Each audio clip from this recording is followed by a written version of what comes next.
Hello students, तो start करते हैं हम हमारी एक्सरसाइज 11.1 का क्वेश्चन नंबर फर्स्ट। ओके, तो फर्स्ट क्वेश्चन में आपको क्या दिया हुआ है, इसमें दिया हुआ है draw a line segment of length 7.6 centimetre and divide it into ratio of 5:8 and measure the two parts. आपको क्या करना है, आपको एक 7.6 सेंटीमीटर का बनाना है क्या लाइन सेगमेंट, और उसको डिवाइड करना 5:8 रेशियो में। तो देखो, मतलब यहाँ पे आपको क्वेश्चन में क्या दिया हुआ है, लाइन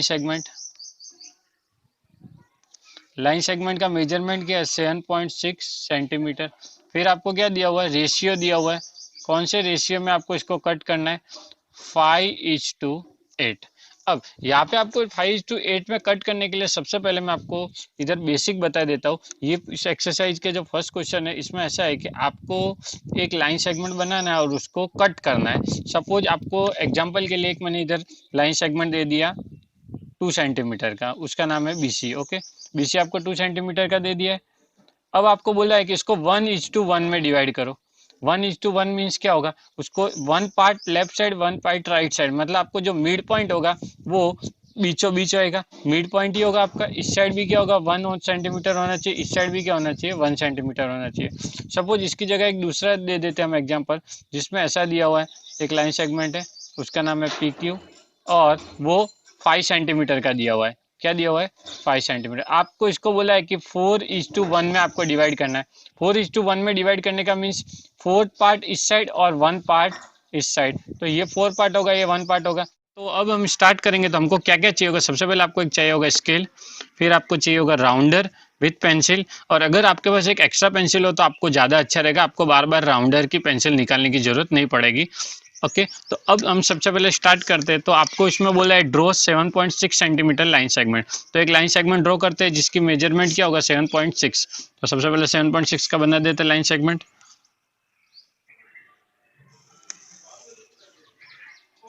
ये 7.6 हो गया। ओके, अब इसको हम नाम दे देते हैं कोई भी, जैसे PQ दे दिया।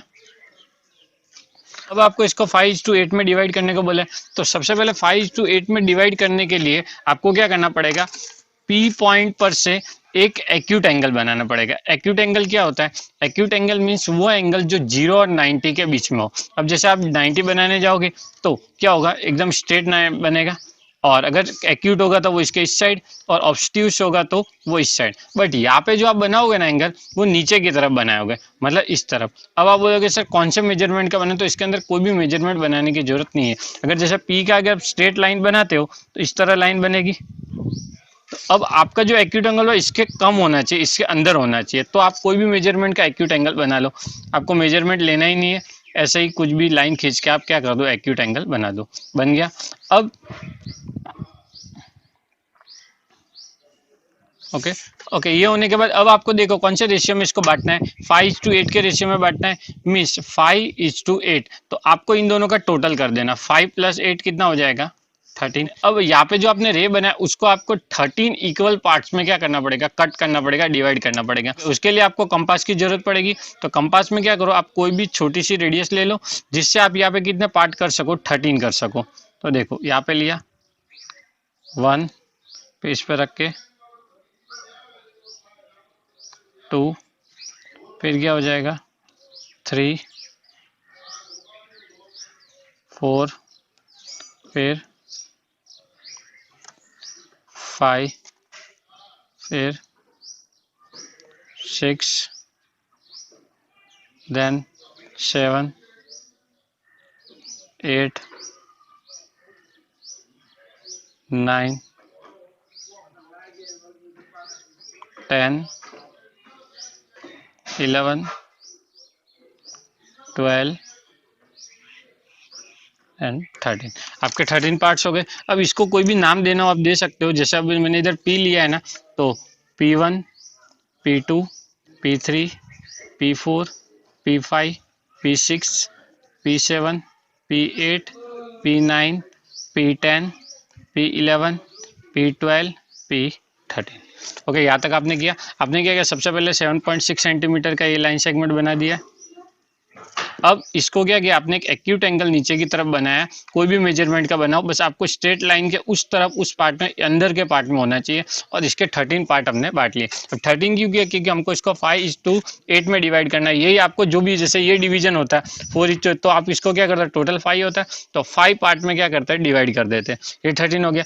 अब जो आपका लास्ट वाला पार्ट है 13 वाला, इसको और ये आपका क्यू पॉइंट, इन दोनों को आपको क्या कर देना, ज्वाइंट कर देना। मीन्स क्यू और 13, ये जो क्यू और 13 है, इसको आप क्या कर दोगे, ज्वाइंट कर दोगे। ओके, ये कॉइन ज्वाइन कर दिया। अब यहाँ तक एकदम सिंपल था, इसमें आपको कुछ भी नहीं। अब सबसे ज्यादा है लॉजिक है। अब वो जो लॉजिक है वो ये, सपोज आपका 13 है, अगर इसको मैं 5 जो पॉइंट है इधर से कट कर दूं तो पीछे वाला 8 बचेगा, इधर वाला 5 हो जाएगा। आपको 5 तो जैसे इधर वाला क्या 5 हो जाएगा, इधर वाला 8 बच जाएगा। इस पॉइंट के पहले जो आएगा, सपोज मैं इधर से कट करूँ तो इसको 5 आ जाएगा और इसके पीछे वाला क्या आ जाएगा, 8 आ जाएगा। अब इससे इसको मुझे कट नहीं करना है, इसको कट करना है। तो इसको कट करने के लिए आपको क्या करना पड़ेगा, ये आपका 13 पॉइंट पे जो ये लाइन सेगमेंट बना हुआ है, ये लाइन सेगमेंट के पैरेलल इधर से एक आपको लाइन सेगमेंट बनाना पड़ेगा। अब ये आपको 8 में भी आया हुआ होगा और 9 में भी आएगा। पैरेलल लाइन सेगमेंट कैसे बनाने, तो यहाँ पे आपको बेस होगा सबसे इसका एंगल का। मीन्स यहाँ पे जो एंगल है, ये इन दोनों लाइन के बीच में जो एंगल है, यही एंगल आपको इधर भी क्रिएट करना पड़ेगा। जब ये सेम एंगल इधर क्रिएट हो जाएगा तो फिर जो लाइन बनेगी वो ऑब्वियसली इसके क्या हो जाएगी, पैरेलल हो जाएगी। तो अब सेम एंगल क्रिएट कैसे करें, तो उसके लिए आपको क्या करना पड़ेगा, सबसे पहले ये 13 पॉइंट पे ले लो और अपने मन से कोई भी रेडियस ले लो और एक ऐसे आर्क बना दो। बन गया। अब सेम चीज का आर्क आपको इधर रख के भी बनाना पड़ेगा, 5 पे रखना है और सेम चीज ऐसे करके आपको क्या कर देने का, आर्क बन गया। बन गया आर्क। अब ये दोनों के बीच का गैप होगा, वही एंगल होता है। अब वो गैप इधर से लो, इधर से लो या कहीं से भी लो, एंगल वही होगा। तो इन दोनों के बीच का गैपिंग है। तो यहाँ पे आप ये लाइन आपकी बनी हुई है, ये आपने बाद में बनाई है। इसमें भी ये लाइन तो बनी हुई है और ये लाइन आपको बनानी है। तो यहाँ पे रखो और इन दोनों के बीच का जो डिस्टेंस है वो आप क्या करो, अपने कंपास में ले लो। ये दोनों के बीच का डिस्टेंस ले लिया। अब वही डिस्टेंस यहाँ पे प्लॉट कर दो, मतलब ये रखो और यहाँ पे क्या कर दो, इसको आर्क बना दो। अब जो ये आपका 5 है, ये इस पॉइंट के अंदर से निकल के इसको जो इंटरसेक्ट करेगा ना, वही आपका क्या होगा, इंटरसेक्शन पॉइंट हो जाएगा, जो 5:8 के रेशियो में उसको क्या करेगा, डिवाइड करेगा। मीन्स आपको यहाँ से लेना है, ऐसे आर्क लेके इधर इंटरसेक्ट कर दो, हो गया। तो अब ये जो पॉइंट है इसको आप सपोज आर दे दो, तो यहाँ पे क्या हो जाएगा, point R intersect line segment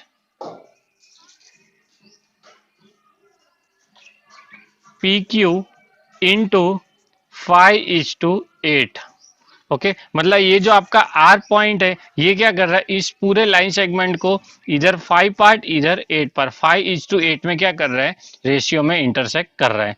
okay, आया समझ में। एक बार फिर से देख लेते हैं। देखो, सबसे पहले आपको क्या बोला है, एक लाइन सेगमेंट दिया हो 7.6 सेंटीमीटर का, आपको सबसे पहले 7.6 सेंटीमीटर का लाइन सेगमेंट बनाना है, फिर उसको 5:8 के रेशियो में डिवाइड करना है। तो पहले आप इन दोनों का टोटल करके 13 कर दो, चाहे आपको कोई भी रेशियो दिया, आपको दोनों का टोटल करना ही पड़ेगा। फिर आपको पहले फिर लाइन सेगमेंट बनाओ और इसके नीचे की तरफ एक एक्यूट एंगल बनाओ जो क्या हो, 90 से कम हो। अब 90 देखो, आप पी पॉइंट से ऊपर भी स्ट्रेट लाइन खींचोगे तो 90 होगा, नीचे भी खींचोगे तो 90 होगा। अब इससे कोई फर्क नहीं पड़ता ऊपर बनाओ या नीचे बनाओ। तो हम यहाँ पे नीचे की तरफ बना रहे, तो ये 90 हो रहा है। इसके अंदर की तरफ आप कोई भी एक लाइन खींच लो। ओके, ये कंप्लीट हुआ।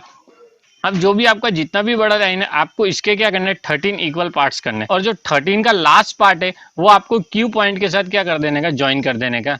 ओके, ये जो लाइन आ गया, इसी के लाइन पैरेलल लाइन आपको इधर P5 से इंटरसेक्ट करनी है। 5 से की अगर आपको 6:8 दिया होता है तो आप क्या करते, 6 और 8 का टोटल 14 करते और फिर आप 6 से पॉइंट प्लॉट करते। 5:8 दिया हो तो आप 5 से और इधर पीछे वाला क्या हो जाएगा, 8 हो जाएगा। इस 5 पॉइंट है, इसके पहले वाले 5 हो जाएंगे, 1 2 3 4 और 5, और इसके पीछे वाले क्या हो जाएंगे, 8, 1 2 3 4 5 6 7 8।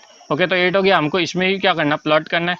तो ये 13 इधर से जो एंगल है, यही एंगल आपको ऐसा बना लो और सेम आर्क इधर से भी क्या कर दो, ड्रॉ कर दो। अब इन दोनों के बीच का गैप है, वही गैप इन दोनों के बीच का भी होना चाहिए, तभी ये जो लाइन बनेगी ये क्या बनेगी, इसके पैरेलल बनेगी।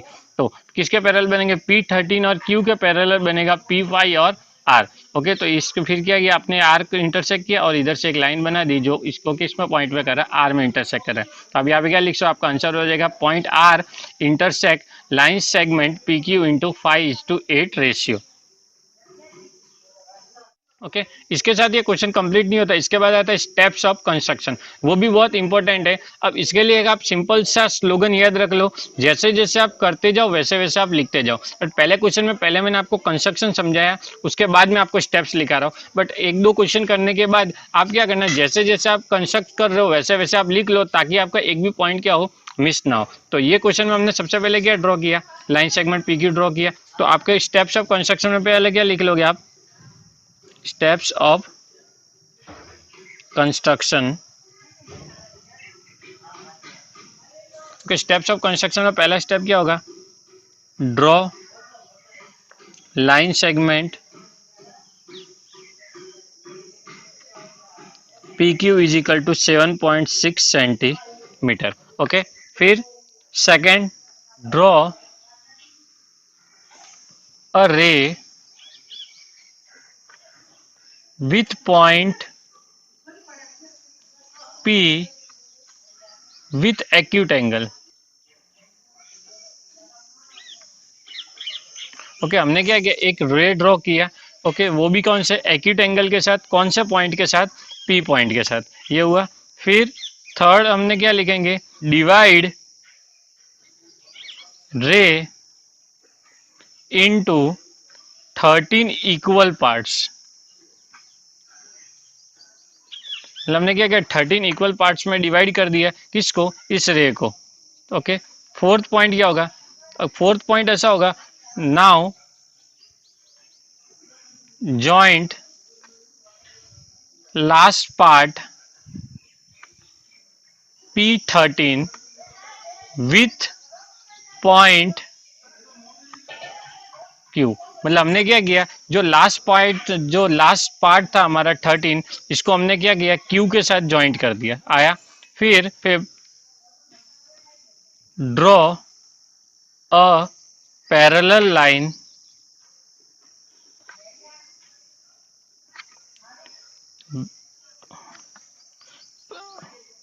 To P13 Q। ओके अब draw a parallel line to P13 Q। अब जो P13 Q है इसके पैरेलल लाइन ड्रॉ करना पड़ेगा विथ पॉइंट, किससे, P5 से ड्रॉ कर रहे, तो P5 ऑन PQ। PQ पे हम क्या कर रहे हैं, एक क्या कर रहे हैं, पैरेलल लाइन ड्रॉ कर रहे हैं जो PQ को इंटरसेक्ट करेगा। अब किस पे इंटरसेक्ट कर रहा है वो पॉइंट हमने अभी नहीं लिखा, हमने क्या लिया, draw a parallel line to P13 with point P5। P5 से हम क्या कर रहे हैं, लिसन, यहाँ पे स्टेप्स ऑफ कंस्ट्रक्शन आपकी खुद की ऑन लैंग्वेज होती है, इसमें बस टीचर को समझ में आना चाहिए कि आप क्या बोलना चाहते हो। अब इसमें जो भी P की जगह आप कोई भी पॉइंट लेना चाहो तो ले सकते हो, उसमें ऐसा इश्यू नहीं है कि आपने ये पॉइंट क्यों लिया, ये क्यों नहीं लिया। ओके अब हम क्या करें, ड्रॉ करें, अब PQ ड्रॉ करें which intersect PQ at point R। Okay अब हम देखो ये इसके अंदर हमने क्या किया, पता, तीन पॉइंट को एक ही साथ कंबाइन करके लिखा। देखो draw a parallel line to PQ13 के एक पैरेलल लाइन ड्रॉ किया, वो भी कौन सा पॉइंट, विथ पॉइंट P5 में से जो क्या कर रहा है, PQ के ऊपर है, which intersect PQ at point R, जो क्या कर रहा है, PQ को R पॉइंट में इंटरसेक्ट कर रहा है। मतलब हमने तीन स्टेप पॉइंट को एक के अंदर कंबाइन कर दिया, कोई प्रॉब्लम नहीं है, आप कितने भी पॉइंट कंबाइन कर सकते हो, आप चाहो तो इस सबको सेपरेट भी लिख सकते हो। ओके R पॉइंट मिल गया, R पॉइंट मिलते हमारा काम खत्म हो गया। फिर आप क्या लिख दोगे लास्ट में, हेंस पॉइंट R इंटरसेक्ट या डिवाइड, पॉइंट R इंटरसेक्ट और डिवाइड PQ इंटू किसमें 5:8 रेशियो। ओके तो हमने स्टेप्स ऑफ कंस्ट्रक्शन कंप्लीट हो गया। अब इस क्वेश्चन के अंदर आपको जो बोला है वो है जस्टिफिकेशन का। वैसे जस्टिफिकेशन का क्वेश्चन आपको एग्जाम में आता नहीं है, फिर भी मैं आपको समझा देता हूँ। तो देखो हम जस्टिफिकेशन स्टार्ट कर देते हैं।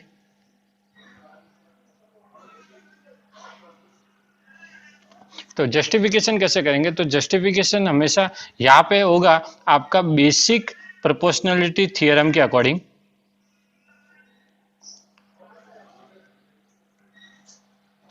Basic proportionality theorem, basic proportionality theorem में क्या होता है? बेसिक प्रोपोर्शनलिटी थ्योरम ऐसा बोलता है कि जैसे कि आपका कोई ट्राइंगल है ए बी सी, ओके, ये ए बी सी है। अब इसके अंदर जो ये कोई भी एक साइड के पैरेलल कोई दूसरी साइड आप क्या करो, बनाओ। मतलब आपने यहाँ पे हमने बी सी के पैरेलल क्या दूसरे एक साइड बना दिया, इसका नाम मैंने पी क्यू ले लिया, ओके। तो वो क्या करेगा, रिस्पेक्टिवली ए बी और ए सी दोनों को एक एक पॉइंट में क्या करेगा, इंटरसेक्ट करेगा।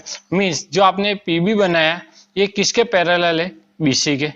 मीन्स आपका पीबी क्या पीसी के पैरेलल होगा, उसमें क्या होगा कि ये एपी मीन्स ये ऊपर वाली साइड, ये वाली साइड और ये वाली साइड दोनों का रेशियो इस वाली साइड और इस वाली साइड के क्या होगा, इक्वल होगा। Means AP upon PB is equal to A Q upon QC। ये आपको चैप्टर नंबर 6 में आएगा, बेसिक प्रोपोर्शनलिटी थ्योरम। वहां पे चैप्टर जब आप करोगे तो ये थ्योरम आने के बाद आपको एकदम इजीली लगेगा। अभी आपके लिए थोड़ा कंफ्यूजिंग होगा कि ये कैसे हो रहा है। और सिंपली आप समझिए कि ये जो आपका AP है और इसके अपॉन में क्या है, PB है। ये AB और AQ, ये AQ और QC इन दोनों के क्या होगा, प्रोपोर्शन में होगा। यहाँ पे AP के अपॉन में PB और AQ के अपॉन में QC दोनों क्या होगा, इक्वल होगा। इतना समझ लिया। तो वही सेम चीज आपको इधर भी लग रही है। देखो ये आपका क्या है, यहाँ पे P पॉइंट आ रहा है और ये क्या आ रहा है आपका Q आ रहा है और ये क्या आ रहा है P13 आ रहा है, ओके। तो ये एक ट्राइंगल बन गया। कौन सा ट्राइंगल, देखो समझो आप, ये इस तरह का ट्राइंगल बन रहा है।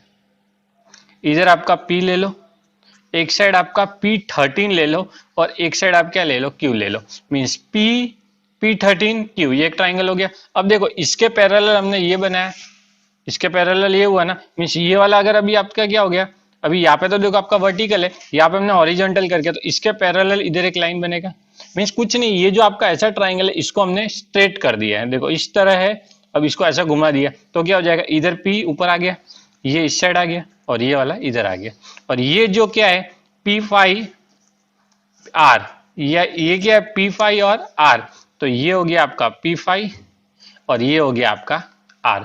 अब आप यहाँ पे क्या बोल सकते हो, P13 और Q और इसके क्या हो गए, ये दो पॉइंट हो गए P5 और R।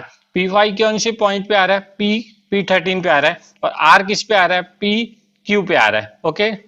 ये आ गया। अब यहाँ पे आप क्या बोल सकते हो, ये साइड और ये साइड का रेशियो इस साइड और इस साइड के इक्वल होगा। तो यहाँ पे क्या होगा, P5 ये वाला ऊपर वाला P5 अपॉन में P5 P13।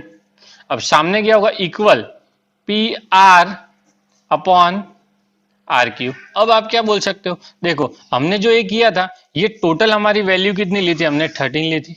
उसमें से ये 5th पार्ट के ऊपर वाला पार्ट है और ये 5th से लेके 13 तक है। मतलब ये आपका 8 है और ये क्या है, 5 है। तो हम यहाँ पे क्या बोल सकते हैं, ये जो आपकी P5 अपॉन P5 P13 ये क्या हो गया, 5:8 हो गया, ओके। इसको नंबर इक्वेशन नंबर 1 दे दो, इसको इक्वेशन नंबर 2 दे दो। अब देखो ये इसके इक्वल है, P5 P13 ये PR और RQ के इक्वल है और ये किसके इक्वल है, 5/8 के भी इक्वल है। अब देखो सोचो, ये इसके इक्वल है और ये इसके भी इक्वल है, तो ये भी आपस में इक्वल हो गए। तो यहाँ पे क्या लिखोगे, बाई इक्वेशन 1 एंड 2 आप क्या बोल सकते हैं, PR upon RQ is equal to 5:8 means 5/8। अब देखो इसका रेशियो हो गया, डायरेक्ट तो बताया था कि ये देखो 5 और इसके कॉरेस्पॉन्ड होने चाहिए, 5 और 8 में और पर कैसे हो रहा है, ये बेसिक प्रोपोर्शनलिटी थ्योरम से आप इसका जस्टिफिकेशन दे सकते हो। लिसन, जस्टिफिकेशन के लिए मैंने इसके पहले एक वीडियो बनाया है जिसके अंदर मैंने बेसिक आपको सारे कंसेप्ट क्लियर कराए। अगर आप वो बेसिक सारे कंसेप्ट एक बार देख लोगे तो आपको लगभग कई प्रॉब्लम आएगा नहीं। और रही बात, आपको ये जो बेसिक प्रोपोर्शनलिटी थ्योरम है, ये अभी आप सिर्फ एक बार ऐसे याद रख लो कि इसके अपॉन में ये, इसके अपॉन में ये क्या होगा, इक्वल होगा। अब जब आप बेसिक प्रोपोर्शनलिटी थ्योरम करोगे तो आपका ये डाउट 100% क्लियर हो जाएगा चैप्टर नंबर 6 में, पेज नंबर 124।